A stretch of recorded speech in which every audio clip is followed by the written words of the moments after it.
Opinions and ideas expressed in the following Moraine Valley Broadcast Channel recording are those of its creators and do not represent the views of Moraine Valley Community College. Hello, my name is Samuel Johnson, a journalism major here on the campus of Moraine Valley Community College, and today we're going to talk politics. I'm going to try to answer a question for you, but before I bring up the topic of discussion here today, I'm going to talk a little bit about the primary and upcoming elections. Now, the primary here has since passed in the state of Illinois, but the upcoming elections will be coming up, or the general elections will be coming up in November. And one point of emphasis I want to try to make here today is get out and vote. You can make a difference. You can make a difference, and I'm going to show you the question at hand here today now, which is, does your vote matter? Well, I believe your vote does matter, and I'm going to make a case for this argument and how our vote matters and why we should get out to vote in this general election come November. Our vote matters for a few reasons here today. One, because of belief in the system. Belief in the system is critical to making our votes matter. Two, it matters when we actively participate, and this one's going to be more just some general examples of history and even in the primaries right now, where small numbers really turn the tide for some candidates such as Hillary and Donald Trump.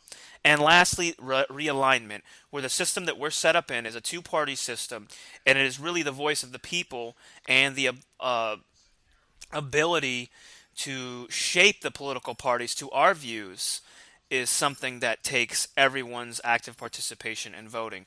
But first, let's talk about belief in the system here. Now, the philosophy behind the belief in the system comes in a couple of ways here. First, I want to talk about if we decided to not believe in the system here today, nobody would vote. If nobody voted, well, then we'd be set up with a dictatorship or a tyranny form of government where it wasn't elected by the people or any people, even if that person or is just a plurality versus a majority.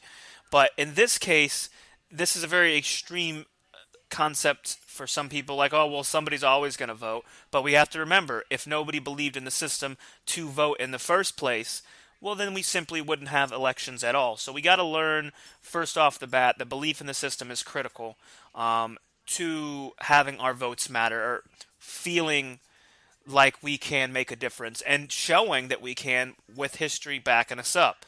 But in our form of government here today, we have single-member districts with plurality voting, distinguished from majority rule. Now, you might think, well, majority rule is a better way to go and it will be more fair for a lot of people, but not so. We can go back to ancient times and philosophers stating that when you have majority rule, what that does is create mob-like democracies where the minorities are never heard.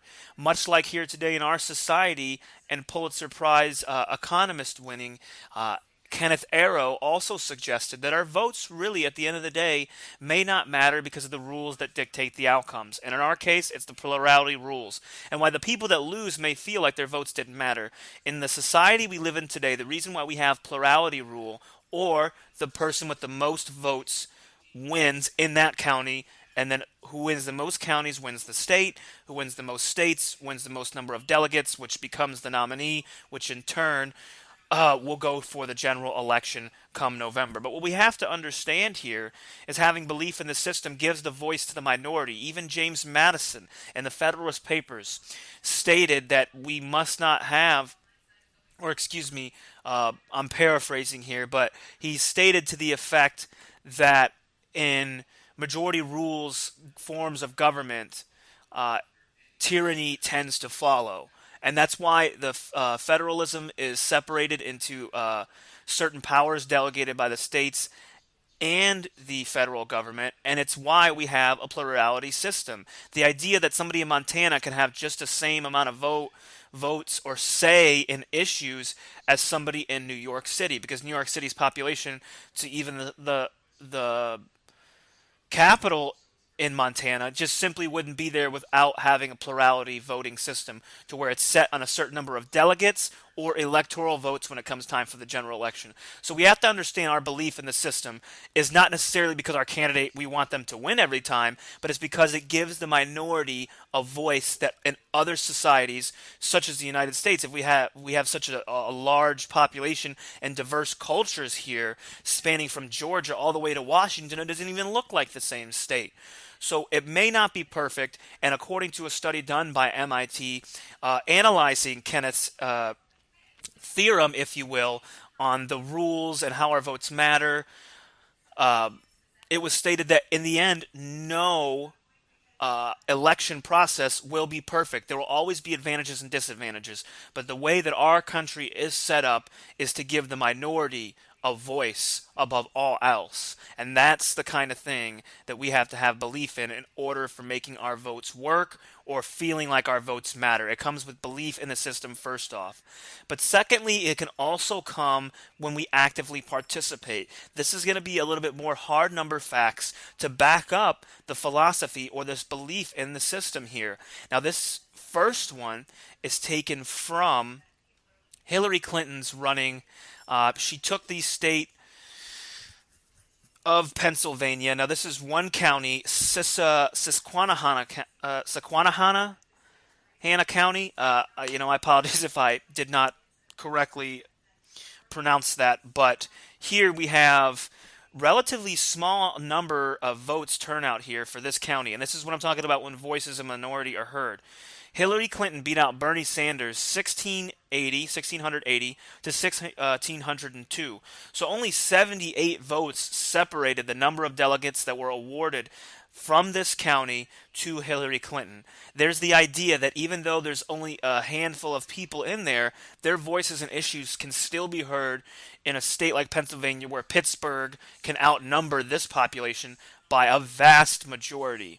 If we simply went by majority rules all the time, it would not give us the voice for these small counties such as Susquehanna County, which when the level playing field is tipped in their favor, they only lose out a few delegates to Pittsburgh overall, as opposed to thousands to not possibly millions of voters or delegates if we did it for a majority rule system. So we can see here that if these people decided not to believe in it, or these 78, all it took was 78 people to tip it in Hillary Clinton's favor.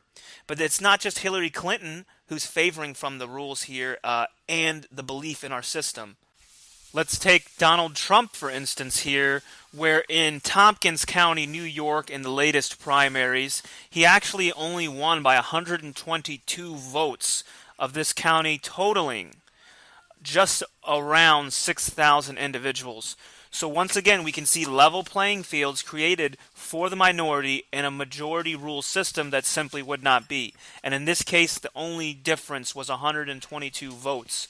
So when we say your vote does matter, we can see here that it takes a belief in the system and then also actively participating for people to turn the tide for their candidates. And it was thus so in this particular county, Tompkins County, and it'd be a hard case to tell those 122 people that went out to vote that day that they did not make a difference for their candidate. And one more thing I'm going to talk about is more of a looking back at history point of view in a general election, where when belief in the system along with actively participating showed that it can make a difference in one president's life, and that president would be John F. Kennedy, where Richard Nixon and John F. Kennedy in 1960 went head-to-head.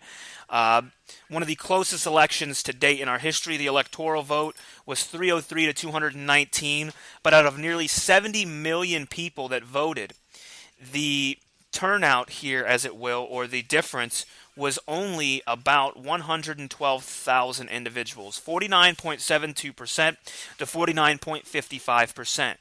So we can see that our votes can matter throughout history when we first believe in the system and the voice that it gives the minority. Whether or not we win or lose with our candidate that we chose is a separate issue to the fact that, especially throughout history, we can look at statistics that prove otherwise, that these people who came out and actively participated made a difference for their candidates. But it's not simply just found in belief in the system or actively participating. It's also found in views, and we're going to talk a little bit about realignment and how that plays out for the respective Democratic and Republican parties right now. But before we talk about realignment, let's take a page from July 4th, 1776 in the Declaration of Independence, where it states that whenever any form of government becomes destructive of these ends, it is the right of the people to alter or to abolish it and to institute new government, laying its foundation on such principles and organizing its power in such form as to them shall seem most likely to affect their safety and happiness. Prudence indeed will dictate that governments along established should not be changed for light and transient causes, and accordingly all experiences has shown that mankind are more disposed to suffer while evils are sufferable than to right themselves by abolishing the forms to which they are accustomed.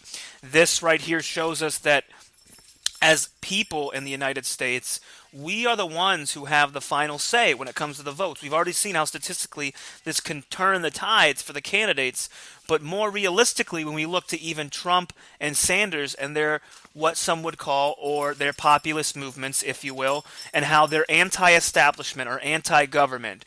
Regardless of what the GOP elites want to do with Donald Trump, I can't figure out why he keeps getting votes, or why Hillary has to somewhat bend to the left, and how the young people are turning out far more than ever before to the socialist Democrat of Bernie Sanders.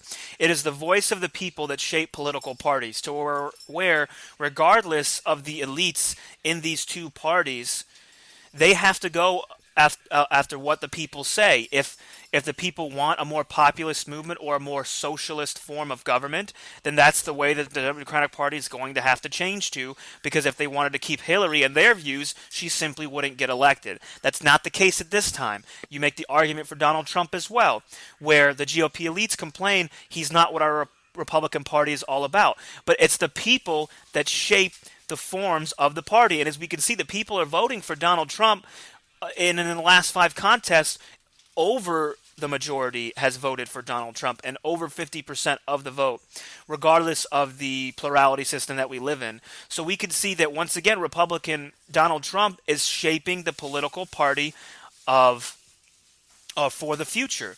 So whether we're talking about Sanders or Trump and the voice of the people, realignment exists for the people to change their party's views, whether it's Democrat or Republican. And it's happening right now here in our country. And it also goes and proves to the fact that no matter what the elites want, at the end of the day, it is the voice of the people to choose to do so. So today, let's revisit this question here today. Does your vote matter? Well, I see clearly now that we have made the case for yes, it does matter. But it has to first matter when we believe in the system.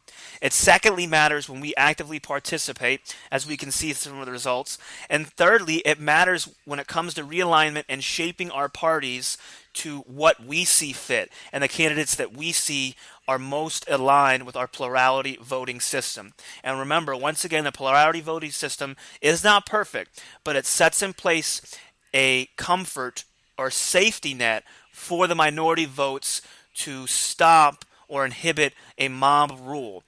In majority rule societies, it is not perfect as either, but in places such as the United States, we can see that with our diverse culture, it would probably point to more disadvantages than advantage. But that's a topic for another day. Today we have answered the question clearly, concisely, that your vote does matter. And when it comes to this general election coming up in November, remember that one person can make a difference, and that it is important to understand one single person cannot change the world, but it only takes a few to start a revolution. Thank you.